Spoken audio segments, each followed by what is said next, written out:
There are some days when you just don't feel like doing it. And this is one of those days. There's a massive heat wave that struck Korea a couple days ago, and it just feels like my brain keeps malfunctioning from breathing in all this muggy air. But that's not much of an excuse, is it?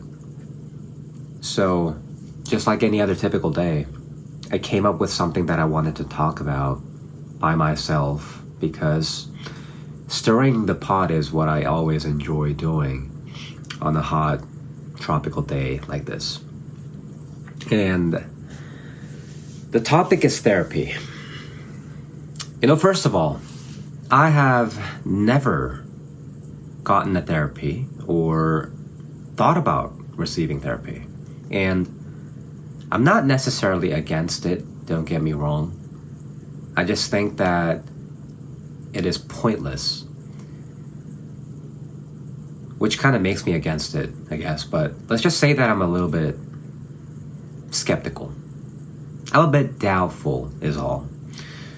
So recently, I found out that approximately 6 out of every 100 citizens in South Korea received clinical treatment for mental disorders. And compared to the data 5 years ago, that is a massive 40% jump, according to the South Korean Ministry of Health and Welfare.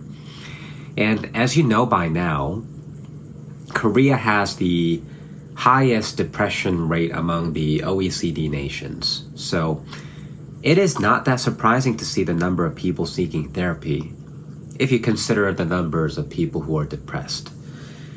And I'm not much of an expert in psychotherapy, but I believe Sigmund Freud was the one who popularized the concept of talk therapy, where the goal is to make the unconscious conscious.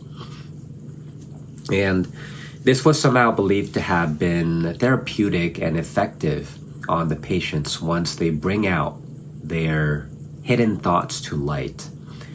But is that really a good idea? Is it really necessary to explore all these repressed childhood memories, past trauma, and sexual desires, dark desires that are trapped inside your mind? What's the point of bringing all your pent-up energy out, especially with the person that you just met 5 minutes ago? Wouldn't it be a better use of time if the therapists themselves could demonstrate how they came to be a psychoanalyst in the first place, how they were able to analyze their own minds, right? How about teaching us how to catch the fish instead of giving us the fish? And I understand how this might sound a little bit ignorant to those who have actually gotten the benefits of therapy. And more power to them, because some people do need customized guidance to help them get through in life, especially if they are under unique circumstances, right? I understand that.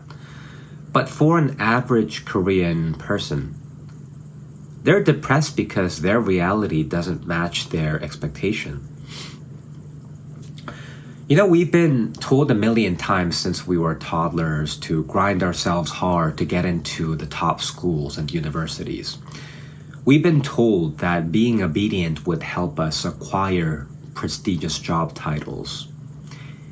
And in exchange for all the sacrifice we've made as teenagers and young adults, we've been promised a rose-colored future.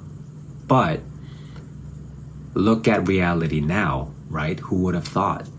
Things are changing so fast these days, and everything is happening all at the same time around the world. Companies are not hiring anymore. Entry-level jobs require years of job experience, even before entering the company for the first time. Houses are overpriced. They are not affordable. People don't want to date. They don't want to get married, right? They don't want to have babies. And everyone's addicted to social media. So no wonder why everyone is fucking depressed. And maybe that's why people are looking for therapy nowadays, because it's the only true human experience left in modernity where we can express our grief to somebody else. And if you think deeply, it's not actually therapy we need. We need human connection. Everyone's hungry for true human connection. Someone who can actually listen to what you say and actually give a shit about what you're going through, right? We need that kind of connection. And I'm sure we used to do that back in the days when we used to sit around campfires somewhere and probably with an acoustic guitar and a hot cup of hot chocolate and some marshmallows. We used to do this, right?